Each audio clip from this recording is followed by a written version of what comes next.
Hello my dear friends, welcome to education point online. मेरा नाम हर पटेल और आज की इस वीडियो अपन देखने वाले हैं आयन एक्सचेंज प्रोसेस।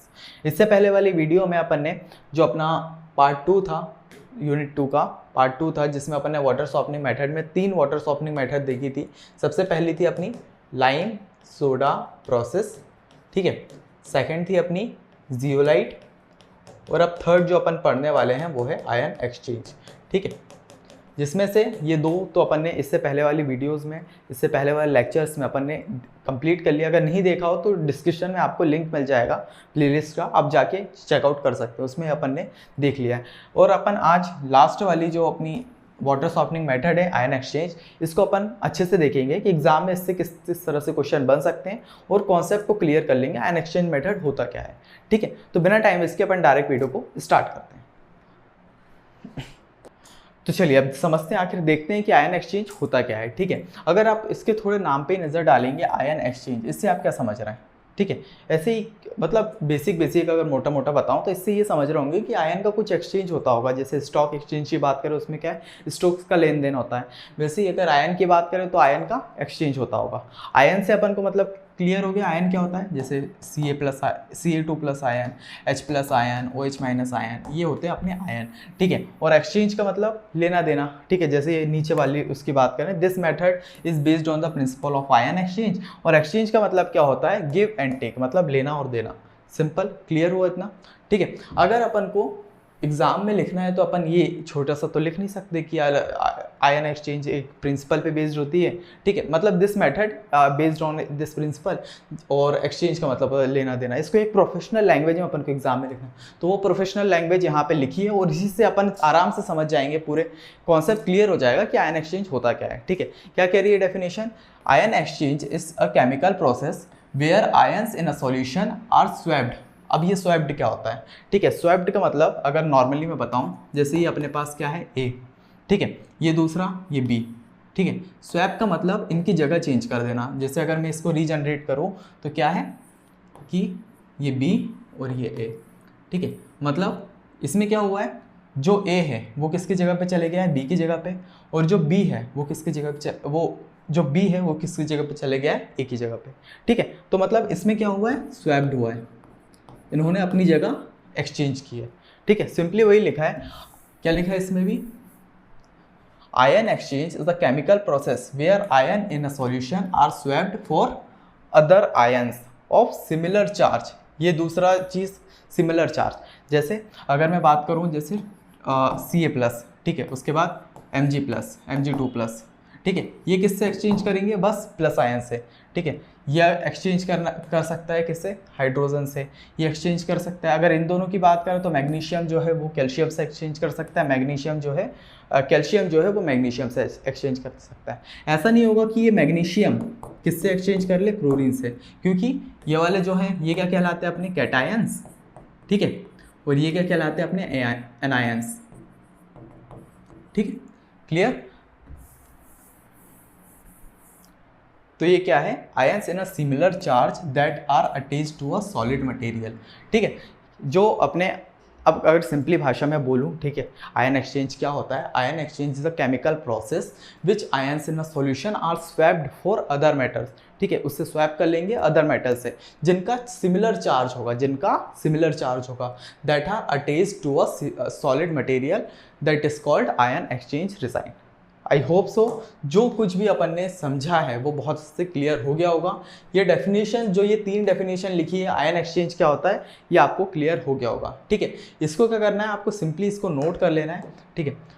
ये जो एग्जाम्पल दिया था ये भी समझ में आ गया होगा, है ना। तो सिंपली आपको आयन एक्सचेंज समझ जाना है। आयन एक्सचेंज डी आयोनाइजेशन या फिर डीमिनरलाइजेशन प्रोसेस, इसमें से कुछ भी बोले अपन को समझ जाना है वो आयन एक्सचेंज प्रोसेस की बात कर रहा है। और आयन एक्सचेंज प्रोसेस क्या होता है, आयन एक्सचेंज प्रोसेस होता है कि किसी भी जो अपना एटम है, जो अपने आयंस हैं, ठीक है, सिमिलर टाइप के आयंस हैं, उनका लेन देन करना, ठीक है, गिव एंड टेक करना। एक्सचेंज का मतलब ये होता है आयंस का एक्सचेंज करना। आई होप सो ये चीज़ क्लियर हो गई होगी, ठीक है। तो सिंपली आपको इसको नोट कर लेना है, एग्जाम में अगर क्वेश्चन आता है आयन एक्सचेंज मेथड को थोड़ा सा डिफाइन करिए तो ये डेफिनेशन अपन को लिख देनी है, ठीक है। चलिए अब आगे बढ़ते हैं, ठीक है। Now in this process we use polymer designs, as ion exchanger. ठीक है, इन दिस प्रोसेस में अपन कुछ पॉलीमर डिजाइंस यूज करते हैं आयन एक्सचेंजर के लिए, जैसे this designs are cross linked and high molecular weight organic polymers. ठीक है, क्या है कि जो अपने ये डिजाइंस रहते हैं, ठीक है, जो डिजाइंस रहते हैं वो क्रॉस लिंक स्ट्रक्चर के होते हैं और इसका मॉलिक्यूलर वेट जो होता है वो बहुत ज़्यादा हाई होता है। ठीक है, सेकंड इट इज़ इनसॉल्युबल, मतलब कि वाटर में ईजिली ये सॉल्युबल नहीं होते, मिलते नहीं हैं, घुलते नहीं हैं, ईजिली जो है सॉल्युबल नहीं होते, ये इनसॉल्युबल नेचर के होते हैं। ठीक है, उसके बाद third point, it is porous like structure. Porous जो अपन ने इससे पहले वाली वीडियो में पोरस लाइक स्ट्रक्चर पढ़ा था कि यहाँ पे क्या रहता है, सोडियम रहता है। ठीक है, उसके बाद यहाँ से अगर कोई हार्ड वाटर आता है, कैल्शियम और मैग्नीशियम की उसमें इम्प्यूरिटीज़ रहती है, तो ये क्या करता है, इसके अंदर जाता है, जिससे आयन का एक्सचेंज हो जाता है अंदर, जिससे क्या होता है, यहाँ से सोडियम आयन बाहर निकल जाता है और जो कैल्शियम और मैग्नीशियम आयन से ये अंदर ही रह जाते हैं। तो ये जो अपना है डिज़ाइन, ये पोरस लाइक स्ट्रक्चर का है।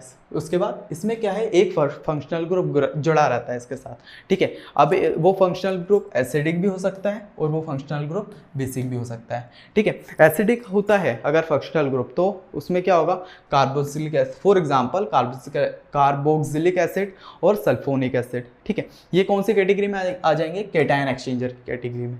ठीक है, क्योंकि इसमें से क्या है, ये H+ आयन को रिलीज करता है। ठीक है, वहीं अगर इसकी बात करें बेसिक की, तो इसमें कौन कौन से, क्वाटर्नरी अमोनियम, उसके बाद क्वाटर्नरी फॉस्फोरिन। ठीक है, ये वाले जो है इसके बेसिक एग्जांपल हैं और ये कौन सी, एनायन की कैटेगरी में आ जाता है, क्योंकि इसमें से ये क्या करता है, OH आयंस को रिलीज करता है। ठीक है, आई होप सो क्लियर हो गया होगा। एनायंस वो क्यों, एनायंस एक्सचेंजर इसे क्यों कहते हैं, क्योंकि OH जो आयन है उसको रिलीज करता है, और इसको कैटायन क्यों करते हैं, क्योंकि ये H+ आयन को रिलीज करता है। आई होप सो इतनी सी चीज़ जो है अपन को क्लियर हो गई होगी। अभी नहीं आई है तो कोई बात नहीं, जब अपन जो उसको देखेंगे आयन एक्सचेंज मेथड का पूरा सा न्यूमेरिकल देखेंगे, उसकी जब केमिकल रिएक्शंस देखेंगे तो अपन को क्लियर हो रहा होगा। ठीक है, अभी बस आपको थोड़ा सा इसको धीरे धीरे समझते हुए चलना है। ठीक है, जितना भी लिखा है इसको बस आप नोट कर लीजिए अपने हिसाब से। मैं इसको थोड़ा सा रब कर देता हूँ जिससे आपको चीज़ें क्लियर हो जाए। और मतलब ये नोट इसलिए करिए क्योंकि साथ साथ में अगर आप नोट्स बनाएंगे तो जब एग्जाम के टाइम पे अपन को पढ़ना होगा, समझना होगा, तो अपन को आसानी हो रही होगी। ठीक है, तो सिंपली आपको इतना पार्ट नोट कर लेना है, फिर अपन आगे बढ़ते हैं। चलिए अब देख लेते हैं कैटायन एक्सचेंजर, जो उसकी डेफिनेशंस है, कैटायन एक्सचेंजर डिजाइन और कैटायन एक्सचेंजर। ठीक है, एनायन एक्सचेंजर डिजाइन और एनायन एक्सचेंजर, ये क्या कहते हैं इसको थोड़ा सा देख लेते हैं। सच डिजाइंस हैव, ये कुछ मतलब अगर मैं सिंपली इतनी डेफिनेशन नहीं पढ़ रहा और ज़्यादा आप कंफ्यूज होंगे, सिंपली अगर मैं बताऊं तो क्या है, जो H+ आयंस को रिलीज़ करते हैं, जो मैंने आपको पहले भी बताया, जो H+ आयन को रिलीज़ करते हैं, ठीक है, जिसमें H+ आयन रहते हैं, वाले क्या होते हैं, कैटायन एक्सचेंजर। उसके बाद एनायन एक्सचेंजर, जो OH आयंस को रिलीज़ करते हैं या जिसके पास OH आयन रहते हैं, उसको अपन एनायन एक्सचेंजर बोलते हैं। ठीक है, ये डेफिनेशंस भी यही कह रही है। ये चीज़ मैंने बस आपको एग्जाम में लिखने के लिए बताई है। अगर ये चीज़ याद नहीं रहती ना एग्जाम के टाइम पे, सिंपली आपको क्या करना है, जो मैं बता रहा हूँ, कैटायन एक्सचेंजर क्या होते हैं, जो H+ आयन को रिलीज करते हैं। ठीक है, जिसके पास H+ आयन रहता है उसको अपन कैटायन एक्सचेंजर बोलते हैं। एनायन एक्सचेंजर किसे बोलते हैं, जिसके पास OH- आयन रहता है। ठीक है, या OH- आयन को रिलीज करते हैं, उनको अपन एनायन एक्सचेंजर बोलते हैं। आई होप सो क्लियर हो गया होगा। ठीक है, तो इसको भी सिंपली नोट कर लेना है कि अगर एग्ज़ाम में आए तो ये थोड़ा सा याद कर लें, जिसकी वजह से एग्ज़ाम में अपन आराम से लिख दें। यह समझ नहीं है, बस ज़्यादा याद करने पे ध्यान मत देना, थोड़ा सा बस आप इसको समझ लेना, आपको चीज़ें क्लियर हो जाएगी। ठीक है, तो इसको आप नोट कर लीजिए, फिर आगे बढ़ते हैं। तो चलिए, सबसे पहले क्या है, यहाँ पे 2 कंटेनर दिए हुए हैं। सबसे पहला cation exchanger container, second anion exchanger container. ठीक है, उसके बाद यहाँ पे एक इनलेट दिया हुआ है जिसमें से हार्ड वाटर अंदर आएगा। ठीक है, और ये एक आउटलेट दिया है जहाँ से जो अपना कैटायन फ्री एसिडिक वाटर है ये दूसरे वाले कंटेनर में जाएगा। ठीक है, उसके बाद यहाँ से एक और आउटलेट दिया है जहाँ से सॉफ्ट वाटर निकल आएगा। ठीक है, उसके बाद ये अपना एक सिंक दिया है जहाँ से अपन जो अपना वेस्ट वाटर होगा, जो अपन रीजनरेट जो करेंगे, ठीक है, उसके बाद जो डिस्टिल वाटर से वॉशिंग वाटर करेंगे और जो गंदा वाटर होगा, वेस्ट वाटर होगा, वो यहाँ से इसको सिंक कर लेंगे। ये इसके लिए 2 सिंकर दिए हैं। ठीक है। यहाँ से भी अगर इसको भी रीजनरेट करेंगे तो ये यहाँ से सिंक कर लेंगे, ठीक है। इतनी चीज़ क्लियर हुई। उसके बाद और क्या पार्ट बचा हुआ है, इतना चीज़ क्लियर हो गई। चलिए अब समझ लेते हैं आखिर ये प्रोसेस किस तरह से वर्क करती है आयन एक्सचेंज मेथड, ठीक है। सबसे पहले इसमें क्या होता है, हार्ड वाटर जो है इसमें फिल किया जाता है। हार्ड वाटर जिसमें CaCl2, MgSO4, NaCl, KCl इस टाइप के कुछ आयंस रहते हैं, ठीक है। जब इस हार्ड वाटर को इसके अंदर डाला जाता है, इसमें क्या है, कैटायन एक्सचेंजर बेड है ये, जिसमें H+ के आयंस हैं, ठीक है। कैटायन मतलब H+, ठीक है। तो इसमें H+ है। उसके बाद क्या होता है, जब ये हार्ड वाटर आता है जिसमें क्या है Ca कैल्शियम और मैग्नीशियम के आयंस रहते हैं, ठीक है। जब ये इसके ऊपर आता है तो इसके ऊपर फ्लो करता है ना। और ये इसकी एक्सचेंजर प्रॉपर्टी रहती है, जिसकी वजह से क्या होता है, जो ये वाटर के साथ है ये क्या आ जाता है, H+ इस वाटर के साथ आ जाता है, और जो कैल्शियम और मैग्नीशियम रहते हैं वो इस पर बैठ जाते हैं, इस लेयर पे, ठीक है। इतना चीज़ क्लियर हो गई। यहाँ पे जो आया वाटर, इसके अंदर H+ आयंस आ जाते हैं, ठीक है। और ये H+ आयन इसको अपन क्या करते हैं, दूसरे टैंक में डाल लेते हैं, ठीक है। H+ आयन से नहीं आते, इसके साथ जो एनायंस बचे हुए थे अपने Cl2, ठीक है, उसके बाद SO4, ठीक है, ये भी इसके साथ चले जाते हैं, जिसकी वजह से क्या होता है, ये कैटायन फ्री तो हो जाता है, ये वाटर कैटायन फ्री तो हो जाता है, बट इसमें एसिडिक प्रॉपर्टीज रहती है, ठीक है। कैटायन फ्री हो जाता है बट इसमें एसिडिक प्रॉपर्टी रहती है, तो इसलिए ये क्या कहलाता है, कैटायन फ्री एसिडिक वाटर, ठीक है। जब ये कैटायन फ्री एसिडिक वाटर इस कंटेनर से दूसरे एनायन एक्सचेंजर कंटेनर में आता है तो क्या होता है, ये इसमें आएगा, तो जिससे क्या होगा, H+ आयन तो इसमें है, ठीक है, ये इसको नहीं छेड़ेगा, पर जो अपनी दूसरी चीज़ रह गई थी SO4, ठीक है, और उसके बाद कौन सा था, Cl2-, ठीक है, और कार्बोनेट हो गया, ठीक है, ये वाली जो चीज़ें हैं ये इसके ऊपर फ्लो करती हैं, ठीक है, जिसकी वजह से क्या होता है, OH- जो आयंस हैं वो वाटर के साथ मिलके नीचे आ जाते हैं। बाकी ये वाली जो इम्प्योरिटीज़ हैं ये क्या करती है, इसी पे बैठ जाती है, SO4 इस पे बैठ जाएगा, Cl2 इस पे बैठ जाएगा, ठीक है, क्लोराइड जो है इसमें बैठ जाएगा, ठीक है। और बाकी जो अपना वाटर है उसके साथ क्या है, ये OH- की इम्प्योरिटीज निकल आती है, और जो ये वाटर है इसको फिर अपन क्या कर लेते हैं, सॉफ्ट कर लेते हैं, ठीक है। अब इसमें क्या था कि इसमें से H+ आयंस तो आ गया था, ठीक है, साथ में इसमें, और OH, ठीक है, तो वही है कि H+ आयन प्लस OH, तो ये साथ मिलके क्या बना लेगा, H2O। तो ये जो वाटर बनेगा लास्ट में, जो इसको अपन यहाँ से निकालेंगे सॉफ्ट वाटर, ये पहले तो एनायन कैटायन जो है कैटायन फ्री हो जाएगा, ठीक है, उसके बाद यहाँ से एनायन फ्री हो जाएगा, तो मतलब इसमें कैटायन और एनायन फ्री वाटर हो जाएगा, और लास्ट में अपन को सिंपली जो नेचुरल वाटर है, सॉफ्ट वाटर है, वो मिल जाएगा, ठीक है। इतनी चीज़ क्लियर हुई आपको, आई होप सो। थोड़ी मुश्किल हुई होगी पर मैं इसको एक बार और एक्सप्लेन कर देता हूँ, ठीक है, उतना ज़्यादा आपको सोचना नहीं पड़ेगा, ठीक है। सबसे पहले जल्दी बता देता हूँ। सबसे पहले ये हार्ड वाटर अपन इसमें फिल करेंगे, ठीक है। हार्ड वाटर में ये सारे सॉल्ट रहते हैं, सॉल्ट रहेंगे, आयंस रहेंगे, ठीक है। उसके बाद क्या होगा, जब ये हार्ड वाटर इसके ऊपर फिल करेगा कैटायन एक्सचेंजर के ऊपर, इसमें क्या है, H+ नाम के आयंस हैं पहले से, ठीक है। एक्सचेंजर प्रॉपर्टी ये फिर शो करेगा, जिससे क्या है, कैल्शियम और मैग्नीशियम के जो हार्ड वाटर में आयंस रहते हैं वो इसमें बैठ जाएंगे, और जो H+ है वो वाटर के साथ इस ग्रेवल से नीचे आ जाएगा, ठीक है। फिर इस वाटर को अपन क्या करेंगे, इसमें ले लेंगे, ठीक है। अब साथ में ये पूरे के पूरे आयंस आए होंगे, जिसमें से कैटायंस तो इसमें बैठ गए, बाकी एनायंस तो इसमें बचे हुए हैं, तो एनायंस भी H+ के साथ इसमें चले जाएंगे, ठीक है, दूसरे वाले कंटेनर में। तो ये वाला जो वाटर रहेगा कैटायन फ्री तो हो जाएगा, ये वाला वाटर कैटायन फ्री तो हो जाएगा बट एसिडिक रहेगा, ठीक है। उसके लिए क्या होगा, यहाँ पे एनायन एक्सचेंजर बेड पे जब ये एनायन आएंगे, ठीक है, जो अपने कैसे होगा, Cl2 हो गया, SO4 हो गया, ये वाले जब कैटायन इसके ऊपर फ्लो करेंगे तो OH- जो है ये एक्सचेंजर प्रॉपर्टी फिर से शो करेगा, जिसमें क्या होगा, OH जो है वो वाटर के साथ मिलके आ जाएगा नीचे, और जो अपने Cl2, SO4 और कार्बोनेट है ये इसके ऊपर बैठ जाएंगे, ठीक है। और जो अपना ये वाटर है ये इसमें निकल आएगा, ठीक है। फिर इस वाटर क्या करेंगे, निकाल लेंगे बाहर, ठीक है। तो ये जो अपना जिसमें H+ हो गया, H+ अपन ने इसमें से निकाल लिया था, ठीक है, जो ये वाटर गया था, फिर जो एनायन इम्प्योरिटीज़ थी वो भी इसमें से निकाल ली, फिर OH निकल के आया, तो ये साथ में मिलके क्या बना लिया, वाटर, ठीक है। ये जो वाटर रहेगा ये एनायन और कैटायन फ्री रहेगा। आई होप सो ये जो चीज़ है ये अपन को क्लियर हो गई है, ठीक है। ये डायग्राम की प्रैक्टिस आपको कम से कम 4 से 5 बार करनी होगी, ठीक है। पहले तो 2-3 बार देख के करिए, और जो मैंने बताया वो साथ साथ में फॉलो करते रहिए, ठीक है। उसके बाद 3rd से 4th बार बिना देखे बनाने की कोशिश करिए, जो चीज़ मुश्किल लगती है फिर आके देख लीजिए, ठीक है। तो इस तरह से आपको प्रैक्टिस करनी है। और ये क्या है, ये 3 क्वेश्चन में, ये जो 3 वाटर सॉफ्टनिंग मेथड, इसमें से 1 से 2 क्वेश्चन जो है पूछ लिया जाता है, तो इसलिए थोड़ा सा प्रिपेयर करना पड़ेगा अपन को, है ना। बाकी जैसे ही अपनी सॉफ्टनिंग प्रोसेस हो गई, एक टाइम क्या आता है कि जो ये कैटायन एक्सचेंजर बेड है इसमें से H प्लस आयन जो है वो ख़त्म हो जाते हैं, ठीक है, क्योंकि बार बार जब अपना कैल्शियम मैग्नीशियम के आयन जब इसके ऊपर आएंगे तो इससे क्या होगा, H प्लस आयन्स तो निकलते जाएंगे, ठीक है, इस पर बस कैल्शियम और मैग्नीशियम के आयन्स आता रह जाएंगे। जब ये चीज़ आ जाती है कि इसमें से H प्लस आयन्स रिमूव हो गए, ठीक है, पूरी तरह से हट गए हैं, तो फिर क्या करेंगे अपन, वाटर सॉफ्टनिंग मेथड को थोड़ी देर के लिए रोक देंगे, ठीक है। फिर क्या करेंगे, रीजनरेशन प्रोसेस को स्टार्ट करेंगे।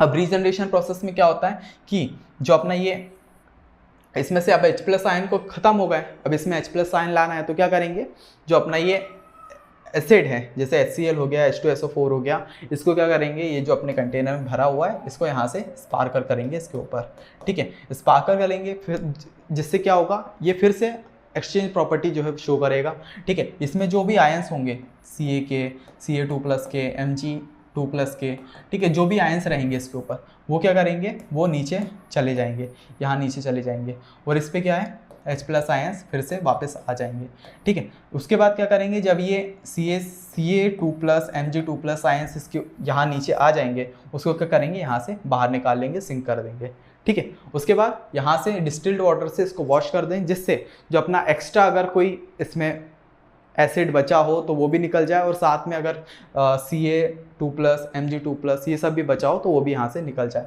सारे वाटर को यहाँ से सिंक कर लेंगे, बाहर निकाल लेंगे, जिससे क्या होगा, ये वाला कंटेनर फिर से फ्रेश हो जाएगा, जिससे अपन फिर से वाटर शॉर्पनिंग मेथड को स्टार्ट कर सकते हैं। वही चीज़ सेम यहाँ पे होगी। यहाँ पे अपन क्या करेंगे, NaOH का सॉल्यूशन को यहाँ से स्पार्कल करेंगे, जिससे क्या होगा, OH आयंस जो हैं, ठीक है, वो इसमें आएंगे, जिससे फिर से एक्सचेंजर प्रॉपर्टी शो करेगा। फिर इसमें जो CaCl2 या SO4, ठीक है, जो भी इसमें एनायंस थे वो क्या करेंगे, यहाँ से निकल के नीचे आ जाएंगे और OH आयन वापस इसमें भरते जाएंगे, ठीक है। जब ये नीचे आ जाएंगे तो यहाँ से अपन उसको सिंक कर लेंगे, ठीक है। फिर ये चीज़ जैसी हो जाएगी उसके बाद क्या करेंगे, डिस्टिल्ड वाटर से इसको वॉश कर लेंगे, ठीक है। अगर कुछ एक्स्ट्रा बचे होंगे वो भी निकल आएंगे, और साथ में अगर कुछ यहाँ पे CaCl2 SO4 कार्बोनेट अगर वो भी यहाँ पर आएंगे तो उसको यहाँ पे नीचे आ जाएंगे। उसके बाद इनको सिंक कर लेंगे पूरा। तो ये हो गई अपनी क्या, रीजनरेशन प्रोसेस, ठीक है। आई होप सो इतनी सी चीज़ें जो है अपन को क्लियर हो गई होगी। आई नो थोड़ी सी मुश्किल आएगी, अभी भी आएगी कि यार अपन को समझ में नहीं आ रहा है, इसको क्या करना, अगर नहीं भी आ रहा है, मैंने 2 बार तो एक्सप्लेन किया है, एक और बार इसको देखना, ठीक है। एक और बार अगर आप देखेंगे आपको चीज़ें क्लियर हो रही होगी, ठीक है। मैंने उतना तो समझा दिया, उतना से थोड़ा समझा दिया है जिससे आपको पार्ट क्लियर हो जाए, ठीक है। बस आप इसको 5 से 6 बार अगर आप प्रैक्टिस करते हैं, 2 बार आपको देख के बनाना है सामने, ठीक है। तीसरी बार थोड़ा सा जब तक आपको बन रहा है तब तक बनाइए, उसके बाद देखिए, ठीक है। फिर चौथी 5वीं बार में ट्राई करना है कि खुद से अपन बनाएं, क्योंकि अगर आप बना लेते हैं डायग्राम तो आपको ये डायग्राम के बल पे ही आपको 7 से 14 मार्क्स अगर क्वेश्चन आता है, 7 मार्क्स क्वेश्चन आता है, पूरे नंबर मिल रहे होंगे, ठीक है। आई होप सो समझ में आ गया होगा। तो इसको आप नोट कर लीजिए, फिर अपन आगे बढ़ते हैं। तो चलिए अब बढ़ते हैं प्रोसेस ऑफ आयन एक्सचेंज। ये मेरे को नहीं करना एक्सप्लेन, क्योंकि अगर मैं करूँगा कोई मतलब का नहीं है, ठीक है। जो मैंने आपको समझाया है, जो चीज़ आपको बताई है, वही ये थ्योरी फॉर्म में लिख दी है कि एग्जाम में अगर आए तो आप थोड़ा सा थ्योरी में भी आप समझा दें, ठीक है। मतलब ये चीज़ को आपको याद नहीं करना है बिल्कुल भी, इसको आपको क्या करना है, अपनी रफ कॉपी में जिसमें आप नोट्स बना रहे हैं उसमें नोट कर लेना है, एग्जाम के टाइम पे बस थोड़ा सा देख लेना है।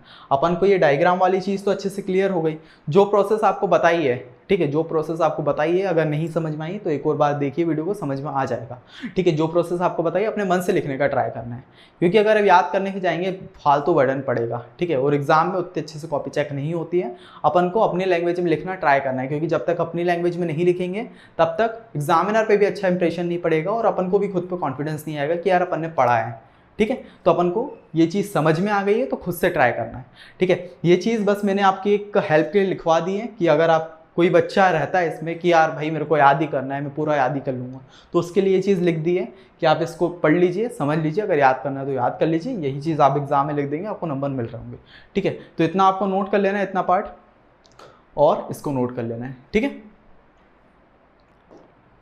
तो चलिए अब आगे बढ़ते हैं और समझते हैं आखिर chemical reaction involve in ion exchange process, ठीक है। सिंपली इससे पहले वाली जो रिएक्शंस पढ़ी अपन ने, लाइम सोडा प्रोसेस और जियोलाइट प्रोसेस, उसमें ये वाला क्वेश्चन बना था एग्जाम में, पर आयन एक्सचेंज का अगर प्रीवियस ईयर देखें तो इस तरह का क्वेश्चन नहीं बना है कि केमिकल रिएक्शंस बताइए आयन एक्सचेंज मेथड के ऊपर।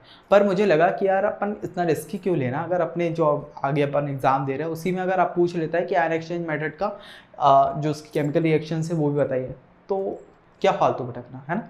तो इसलिए मैंने ये भी करवा दिया है, अगर आपको एग्जाम में आता है इसके नोट्स बनाते हुए चल लें, आपको ये लिख देना है, ठीक है। नॉर्मल सी प्रोसेस है, बस इसमें जो एक्स्ट्रा चीज़ क्या है कि इसमें कैटायन एक्सचेंजर भी है जो रिएक्शंस हैं, और दूसरी एनायन एक्सचेंजर की रिएक्शंस है, ठीक है, क्योंकि वही है एक्सचेंज आयन एक्सचेंज प्रोसेस है, तो उसमें कैटायन भी होंगे और एनायन भी होंगे, ठीक है। सिंपली जो अपना लॉजिक से अपन जो समझते हैं उसी तरह से मैं आपको ये रिएक्शन बता देता हूँ, ठीक है। अगर इस टाइप की रिएक्शन की बात करें जिसमें RH+ रहता है और कैल्शियम रहता है, सिंपली इसमें क्या करना है कि जो अपना कैल्शियम है उसको H+ की जगह से रिप्लेस कर देना है, ठीक है। तो क्या बन जाएगा R2Ca, ठीक है, और जो अपना हाइड्रोजन है वो बाहर निकल आएगा, है ना। वहीं अगर दूसरे पकड़ ले, जैसे CaCl2 को पकड़ लेते हैं, तो इसमें भी क्या करना है, जो कैल्शियम है उसको हाइड्रोजन की जगह से रिप्लेस कर देना है, तो यहाँ पे क्या आ जाएगा R2Ca2+, ठीक है। वहीं अगर इसकी बात करें तो फिर क्या जो अपना रिप्लेस कर देंगे तो अपना H+ इधर आ जाएगा, ठीक है, तो ये क्या बन जाएगा HCl, ठीक है। इतनी चीज़ क्लियर हुई। सेम नीचे भी वही चीज़ है, अब उतना समझाने पे मैं नहीं गौर दे रहा हूँ, जो आपको लॉजिक बैठना था वो समझ गए होंगे, ठीक है। इसको सिंपली इधर वाले रिएक्शन को याद कर लेना और आराम से वो रिएक्शन बना देनी है, ठीक है। उसके बाद ये वाले जो हैं वो क्या है, कैटायन एक्सचेंजर हैं, ठीक है। इसके बाद ये वाले जो हैं, ये जितने भी हैं ये अपने क्या है, impure water, impurities of raw water, मतलब ये सारी इम्प्योरिटीज़ हैं। जैसे कैल्शियम की बात करें, मैग्नीशियम की बात करें, क्लोराइड की बात करें, ठीक है, कैल्शियम की बात, मतलब कैल्शियम और मैग्नीशियम से जितने भी बनते हैं, चाहे वो क्लोराइड हो, सल्फेट हो, वो सारी इम्प्योरिटीज़ हैं, ठीक है। उसके बाद इधर का क्या है, एग्जॉस्ट रिजाइन, ये अपने एग्जॉस्ट रिजाइन है, ठीक है। और इसकी बात करें तो कैटायन फ्री एसिडिक वाटर, ये वाला जो पार्ट है कैटायन फ्री एसिडिक वाटर है, वही है जो रिएक्शंस मैंने आपको बताई थी। जैसे अगर इसकी बात करूँ, ठीक है, ये चीज़ जब अपन करते हैं, ठीक है, ये चीज़ जब अपन करते हैं, यहाँ से जो ये वाटर जा रहा है, ठीक है, ये वाले जो है कैटायन फ्री एसिडिक वाटर हैं, वही चीज़ इसमें लिखी हुई है, ठीक है। ये वाली जो चीज़ें हैं, जैसे H+ निकल के जाता है, HCl निकल के जाता है, H2SO4 निकल के जाता है, तो वो क्या है, अपनी कैटायन फ्री एसिडिक वाटर है। जैसे अगर आयन एक्सचेंजर रिएक्शंस की बात करें तो इसमें भी सेम वही लॉजिक रहेगा, ठीक है। ये वाले जो होगा अपने क्या है, आयन एक्सचेंजर हैं, ठीक है, और ये वाले जो चीज़ हैं ये अपनी क्या है, एनायंस फॉर एसिडिक वाटर, ठीक है। और ये एग्जॉस्ट वाटर और ये आउटगोइंग वाटर, ठीक है। इसमें क्या होगा, जो अपनी एनायंस की एसिडिक वाटर है उसके साथ जब इसका रिएक्शन करेंगे तो सिंपली क्लोराइड जो अपना OH है उसकी जगह पे ये क्लोराइड को कर देना है, जिससे क्या बन जाएगा RCl, और OH जो है वो अपना बाहर निकल आएगा। सेम अगर कोई डबल वाली रिएक्शन देख लेते हैं, जैसे ये वाली, ठीक है, इसमें क्या होगा कि जो अपना क्लोराइड है, ठीक है, जो अपना क्लोराइड है वो OH की जगह पे आ जाएगा, जिससे क्या होगा, ये OH जो है इसकी जगह पे आ जाएगा, जिससे ये वाटर बाहर निकल जाएगा और साथ में RCl ये बन जाएगा, ठीक है। इसी तरह ये सारी डेफिनेशंस हैं, इसको भी क्या करना, उतना ज़्यादा मत करना, आप नॉर्मली इन मैं कहूँगा आप केमिकल रिएक्शंस को ट्राई करना कि याद कर लें, ठीक है, क्योंकि एग्ज़ाम के टाइम पे ज़रूर नहीं है अपन सोचें कि यार अपनी टेम्परेरी हार्डनेस क्या होती है, परमानेंट हार्डनेस क्या होती है, उस हिसाब से चीज़ें निकालें। मैं वही कहूँगा कि इसको आप, वैसे तो कभी नहीं कहा, हर उसमें बोल रहा हूँ कि यार थोड़ा समझने का ट्राई करना, पर ऐसा है रिएक्शंस वाले जो कॉन्सेप्ट है, रिएक्शंस को अगर आप याद कर लेते हैं वही बढ़िया रहता है। एग्जाम में अगर आए तो अपन डायरेक्ट से लिख देंगे जो भी चीज़ें याद है, तो सिंपली इसको आपको याद कर लेना है, chemical reaction involved in ion exchange process, ठीक है, जो अपनी कैटायन एक्सचेंजर है और साथ में रिएक्शंस और एनायन एक्सचेंजर, ठीक है, इनको याद कर लेना है, अगर एग्जाम में आता है तो इसको लिख देंगे, ठीक है। चलिए अब बढ़ते हैं आखिर advantages of ion exchange process, ठीक है। तो सबसे पहला जो एडवांटेज है वो क्या है, selective cleaning. Ion exchange can pick out the specific ion from the solution. ये क्या करता है, एक स्पेसिफिक आयन जो है सॉल्यूशन में से उसको पिक करता है और उसको बहुत अच्छे से क्लीन करता है, ठीक है। दूसरी उसकी बात करें, reusing ion, this method help recover useful ions from the solution which is handy when you want to recycle or concentrate।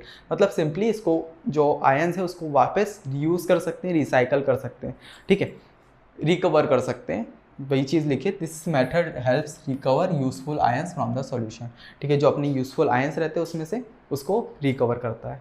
उसके बाद थर्ड उसकी बात करें, help the environment. Ion exchange is use to clean up polluted water by grabbing onto harmful ions like heavy metals and pulling them, ठीक है। ये क्या करता है, जो अपना हार्ड वाटर है, पॉल्यूटेड वाटर है, उसको क्या करता है, क्लीन करने का काम करता है, जिससे एनवायरनमेंट में हेल्प होती है, ठीक है। वहीं अगर फोर्थ पॉइंट की बात करें क्या है, वर्क क्विकली एंड एफिशिएंटली। ठीक है, जो इसका वर्क है आयन एक्सचेंज प्रोसेस का वो क्विकली है, जल्दी से तुरंत कर देता है, और साथ में एफिशिएंटली मतलब बहुत अच्छे से वर्क करती है। ठीक है, और फिफ्थ पॉइंट की बात करें, used everywhere. This method is used in lot of industries like cleaning water, making food and medicine and even mining to solve different kinds of problem. ठीक है, इसका हर जगह यूज़ है, चाहे वो अपनी क्लीनिंग वाटर में देखें, वाटर क्लीन करने में, फूड बनाने में, मेकिंग फूड में, मेडिसिन में, इवन जब अपन माइनिंग करते हैं किसी चीज़ की, उसमें भी जो है जो अपनी आयन एक्सचेंज प्रोसेस है उसका यूज़ है। आई होप सो इसके एडवांटेजेस बहुत क्लियर हो गए होंगे। ठीक है, एग्जाम में आता है अगर क्वेश्चन लिखने के लिए बताइए आयन एक्सचेंज मेथड के एडवांटेजेस क्या क्या है, तो सिंपली यही चीज़ें आपको चेप देनी है, आपको आराम से पूरे नंबर मिल जाएंगे। ठीक है, तो नोट कर लीजिए इसको, फिर आगे बढ़ते हैं। चलिए, जिस तरह से अपन एडवांटेज देखिए उसी तरह से इसके डिसएडवांटेज देख लेते हैं, क्योंकि जिस चीज़ों की अच्छाइयाँ होती है उसकी बुराइयाँ भी कुछ होती है, तो बुराइयों भी अपन नज़र डाल लेते हैं। ठीक है, जैसे सबसे पहली बुराई क्या है, क्रिएट वेस्ट। ये क्या है, बहुत ज़्यादा वेस्ट जो है वो क्रिएट करता है। दूसरी, अब मैं वो नहीं बता रहा पूरा पढ़ के, ठीक है, क्रिएट वेस्ट। उसके बाद जो आगे की चीज़ें लिखी हैं ये बस आपको आराम से इसको, चाहे अब क्रिएट वेस्ट आपको मिल गया है तो इसको आप अपने मन से भी लिख सकते हैं, या फिर जो मैंने आपको लिखा है सिंपल लैंग्वेज में ही लिखा है, इसको आप थोड़ा सा पढ़ेंगे तो आपको चीज़ें क्लियर हो जाएंगी। जैसे when you clean the ion exchange design you often strong chemical that create waste. ठीक है, जब आप अपन ये प्रोसेस अपनाते हैं तो बहुत ज़्यादा स्ट्रॉन्ग केमिकल्स निकलते हैं, ठीक है, जो वेस्ट क्रिएट करते हैं। सिंपल। उसके बाद change water chemistry, using ion exchange can change the balance of ion in the water which might need more treatment to fix। ठीक है, इस प्रोसेस से क्या है कि जो अपना आयन्स का बैलेंस है उसको ये गड़बड़ कर देता है, जिससे बहुत ज़्यादा ट्रीटमेंट लगता है इसको ठीक करने के लिए, फिक्स करने के लिए। उसके बाद हाई सेटअप कॉस्ट, ये क्या है, बहुत ज़्यादा महंगा रहता है, हाई रहता है, जिससे क्या है हर कोई इसको अफोर्ड नहीं कर पाता। जो बड़ी बड़ी इंडस्ट्रीज़ है बस उसी में ये यूज़ हो पाता है। ठीक है, नॉर्मल छोटी इंडस्ट्रीज़ इसको अफोर्ड नहीं कर पाती। उसके बाद थर्ड, उसके बाद फोर्थ, नीड मेंटेनेंस, मतलब इसको टाइम टू टाइम मेंटेनेंस की ज़रूरत पड़ती है। ऐसा नहीं है कि यार तुमने कर दिया और सालों सालों बाद इसको ठीक कर रहे हो, तुम्हें रेगुलर मेंटेन करना होगा, हर हफ्ते हर महीने इसको एक बार चेक करवाना होगा, पता करना होगा कि इसमें कहीं कुछ खराबी तो नहीं आ रही है। ठीक है, कुछ कहीं से लीकेज तो नहीं है, जिससे क्या है ये अच्छे से वर्क करे। ठीक है, आई होप सो इसके एडवांटेजेस और डिसएडवांटेजेस जो हैं बहुत से क्लियर हो गए होंगे। ठीक है, तो सिंपली आप इसको नोट कर लीजिए। फिर एक और चीज़ जो अपना लास्ट स्पेशल चीज़ है जो अपने लेक्चर्स में मैं रख रहा हूँ कि आपको बता देता हूँ कि इस टॉपिक से रिलेटेड किस तरह से क्वेश्चन बन सकते हो, आपको किस तरह से लिखना है। ठीक है, तो इतना आप नोट कर लीजिए, फिर बताता हूँ मैं आपको। तो चलिए अब देख लेते हैं आखिर इस टॉपिक से किस तरह से क्वेश्चन बन सकते हैं। ठीक है, सिंपली अभी तक क्वेश्चन यही बना है, आयन एक्सचेंज प्रोसेस को एक्सप्लेन करिए। अगर ये क्वेश्चन बना कि आयन एक्सचेंज प्रोसेस को आप एक्सप्लेन करिए, तो सिंपली आपको क्या करना है, आयन एक्सचेंज प्रोसेस को थोड़ा सा क्या करना है, डिफाइन कर देना है। अगर आयन एक्सचेंज प्रोसेस की जगह पूछ लेता है आपको डी आयोनाइज प्रोसेस या फिर डीमिनरलाइजेशन प्रोसेस, तो सिंपली समझ जाना है ये आयन एक्सचेंज प्रोसेस है, इसके बस अलग अलग नाम है। तो उसमें भी यही चीज़ जो आप मैंने बताई है वही चीज़ आपको लिख देनी है। अगर ये दिया है और आप आयन एक्सचेंज प्रोसेस भी करके लिख देते हैं, आपको पूरे नंबर मिलेंगे। ठीक है, तो इसको आपको नोट कर लेना है। उसके बाद ये वाली चीज़ को आपको लिख देंगे। ठीक है, ये सारी चीज़ जिस तरह से लिखवाई है, जैसे पहले आप इतना चीज़ लिखेंगे, ये 3 डेफिनेशन, उसके बाद now in this process in the polymer ये डाल के फिर ये चीज़ को लिखेंगे, ये थोड़ा सा आप ग्राफ बनाएंगे, तो क्या है एक एग्जामिनर पे अच्छा इंप्रेशन पड़ता है कि यार बच्चे ने थोड़ा अच्छे से समझ के आया है, पढ़ के आया है। ठीक है, तो ये चीज़ आप कर देंगे। उसके बाद कैटायन एक्सचेंजर डिज़ाइन को थोड़ा सा एक्सप्लेन कर देंगे, एनायन एक्सचेंजर को वो कर देंगे, एक्सप्लेन कर देंगे। ठीक है, फिर ये अपना डायग्राम अच्छे से आराम से बीच का एक बड़ा सा पेज लेना है, जैसे अगर 32 पेज की जो है अपनी कॉपी आती है तो उसमें से पूरे फुल पेज ट्राई करना है कि अपन ये डायग्राम में पेल दें। ठीक है, आराम से पूरे फुल पेज में इसको डायग्राम को बनाना है। ठीक है, उसके बाद process of ion exchange method को थोड़ा सा एक्सप्लेन कर देना है कि डायग्राम में क्या क्या प्रोसेस हो रही है। ठीक है, ये लिखा है वो का वही आप लिख देंगे। इसमें अगर आयन एक्सचेंज मेथड को एक्सप्लेन करने का क्वेश्चन आता है तब आपको केमिकल रिएक्शंस छोड़ देनी है, ये नहीं लिखनी। ठीक है, ये वाली चीज़ आप छोड़ देंगे। उसके बाद बस उसके एडवांटेजेस डिसएडवांटेजेस ये भी आपको लिखने की ज़रूरत नहीं है। ठीक है, सिंपली आप अगर आयन एक्सचेंज प्रोसेस पूछता है और आप यहाँ तक भी आप आराम से आंसर लिख देते हैं, आपको पूरे नंबर मिल रहे होंगे। अब वो एक एक्सेप्शनल केस बन जाता है कि आपसे पूछ दे कि आयन एक्सचेंज प्रोसेस बताइए। ठीक है, क्या आयन एक्सचेंज प्रोसेस बताइए और साथ में केमिकल रिएक्शंस, कौन कौन सी केमिकल रिएक्शंस में यूज़ हो रही है। तो सिंपली आपको यहाँ तक तो करना ही है, उसके बाद अपनी केमिकल रिएक्शंस को भी क्या करना है, थोड़ा सा डिफाइन कर देना है। ठीक है, क्लियर हुआ। अब इसकी जगह एक और ये क्वेश्चन बन सकता है, केमिकल रिएक्शन को हटा के बोल दें कि आप एडवांटेजेस एंड डिसएडवांटेजेस बताइए। ठीक है, तो अपन को क्या करना है इसमें, इस केस में अपन को क्या करना है, यहाँ तक तो अपन को आंसर को पूरा का पूरा लिखना है, फिर जो अपनी केमिकल रिएक्शन है उसको छोड़ देना है और अपन को फिर एडवांटेजेस और डिसएडवांटेजेस लिख देने, बता देना, एक्सप्लेन कर देना। ठीक है, बस वही करेगा। अगर क्वेश्चन भी घुमा रहा है तो अपन अगर पूरा का पूरा पढ़ रहे हैं तो अपन को कंफ्यूज होने की कोई ज़रूरत नहीं है। बस वो क्या करेगा, आपको लैंग्वेज में घुमाने की कोशिश करेगा, 2 से 3 क्वेश्चन को उसमें पटक देगा जिससे आप आराम से लिख दें। ठीक है, तो आई होप सो क्लियर हो गया होगा। ठीक है, तो इसी के साथ आज के इस लेक्चर को कंप्लीट करते हैं। आज का लेक्चर कैसा लगा मुझे कमेंट में ज़रूर बताना। ठीक है, कोई भी फीडबैक हो इस लेक्चर से रिलेटेड या कोई भी आपको डाउट होता हो आप मुझे कमेंट सेक्शन में पूछ सकते हैं। ठीक है, अब कमेंट के अलावा अगर आप चाहते हैं कि यार भैया से बात करना, ठीक है, क्योंकि अपन को होता है यार कमेंट सेक्शन में क्या है, अच्छे से आपको डाउट क्लियर नहीं कर पाता। ठीक है, अगर आप चाहते हैं कि यार भैया से कुछ क्वेश्चंस पूछने हैं, ठीक है, कुछ डाउट हैं, कुछ चीज़ें पूछनी है इंजीनियरिंग से रिलेटेड, क्योंकि बहुत सारे अपन के फर्स्ट ईयर में डाउट रहते हैं। ठीक है, तो आपके भैया ने क्या करा है, यहाँ पे आपको अपना इंस्टाग्राम हैंडल दे दिया है। ठीक है, तो इंस्टाग्राम पे आप मुझे डीएम करिएगा अगर आपको किसी भी चीज़ से रिलेटेड डाउट है, चाहे केमिस्ट्री से रिलेटेड क्वेश्चन पूछना है या फर्स्ट ईयर में है उससे रिलेटेड अगर कुछ क्वेश्चन पूछना है तो आप सिंपली नंबर पर कॉल, मतलब इंस्टाग्राम पर DM करके आप मेरे से पूछ सकते हैं। ठीक है, वहाँ पर मैं आपसे बात कर रहा हूँ। ठीक है, बाकी ये कुछ अपने फ्री कोर्सेज हैं जैसे इंजीनियरिंग केमिस्ट्री जो अपन कर रहे हैं। ठीक है, इरफान भैया ने आपके लिए ओवरऑल जो फर्स्ट ईयर है उसके लिए बहुत बड़ा गिफ्ट रखा है कि यार फर्स्ट ईयर वालों को अपन फ्री में सारी जो चीज़ें हैं वो प्रोवाइड करेंगे, क्योंकि फर्स्ट ईयर में यूट्यूब पे जो है एक अरेंजिंग वे में कि यार प्लेलिस्ट बनी हो जहाँ से अपन डायरेक्ट जाके पढ़ रहा हूँ, ऐसी चीज़ कभी नहीं दी हुई है। ठीक है, ऐसी चीज़ अभी तक नहीं दी है, तो भैया ने सोचा यार अपन बच्चों को क्यों इधर उधर भटकाएं, अपन उसके लिए सब कर देते हैं। ठीक है, सारी चीज़ें उनको प्रोवाइड करवा देते हैं। तो इंजीनियरिंग केमिस्ट्री में 2 से 3 यूनिट 3 से 4 यूनिट तक ट्राई करूंगा कि सेमेस्टर कंप्लीट होने से पहले करा दूं। ठीक है, बाकी तो उसके बाद अपन ट्राई करेंगे पूरी यूनिट कंप्लीट करवा दें। ठीक है, पूरी प्लेलिस्ट आपकी कंप्लीट हो। उसके बाद बेसिक फिजिक्स नहीं है, ये इंजीनियरिंग फिजिक्स है, ये सचिन ने करा के रखा है। ठीक है, यूनिट नंबर 4 जो है करवा दी है, यूनिट नंबर 1 भी कुछ टाइम में डलना स्टार्ट हो जाएगी। ठीक है, बाकी BME, ठीक है, बेसिक मैकेनिकल इंजीनियरिंग, ये भी इरफान भैया ने 4 यूनिट जो है करा के रखी है। इन सारे जो फ्री कोर्सेज हैं और जो अपना ऐप का लिंक है वो आपको डिस्क्रिप्शन में मिल जाएगा, उसको चेकआउट करना मत भूलना, डिस्क्रिप्शन देखना। ठीक है, उसमें बहुत सारी आपकी काम की चीज़ें हैं। ठीक है, उसके बाद बेसिक कंप्यूटर इंजीनियरिंग, इसका भी 1 यूनिट जो है डल चुका है। ठीक है, basic electrical and electronics engineering, इसका भी यूनिट 1 डल चुका है। ठीक है, प्लेलिस्ट आपको चेकआउट करनी है, उसमें आपको सारी चीज़ें मिल जाएगी। उसके बाद ये कुछ अपने पेड कोर्सेज जैसे M1, M2, EG और बेसिक सिविल इंजीनियरिंग मैकेनिक्स। ठीक है, अब हमने यार फ्री का तो देख लिया, पर ये कुछ पेड कोर्सेज हैं यार, क्योंकि ऐसा ये वाले कोर्सेज बहुत बेकार तरीके से फैलते हैं। और अगर हमने इन कोर्सेज को फ्री कर दिया, ठीक है, हमने इन कोर्सेज को फ्री कर दिया तो बच्चे पढ़ेंगे ही नहीं, क्योंकि फ्री की क्या है, कोई वैल्यू नहीं है।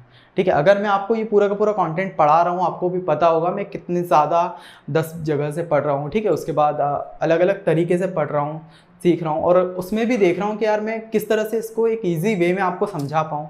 ठीक है, एक भैया वाली टोन में आपको बता पाऊँ, एक बड़े भाई वाली टोन में, क्योंकि टीचर वाली टोन में तो वही खड़े होकर आराम से पढ़ा देंगे, पर एक भाई वाली जिससे आपको कनेक्शन फील हो, उसके कितने आराम से आपको चीज़ें समझा पाऊँ, वो चीज़ें भी देख रहा हूँ। ठीक है, फिर भी क्या है, बहुत कम यूज़ आ रहा है ना।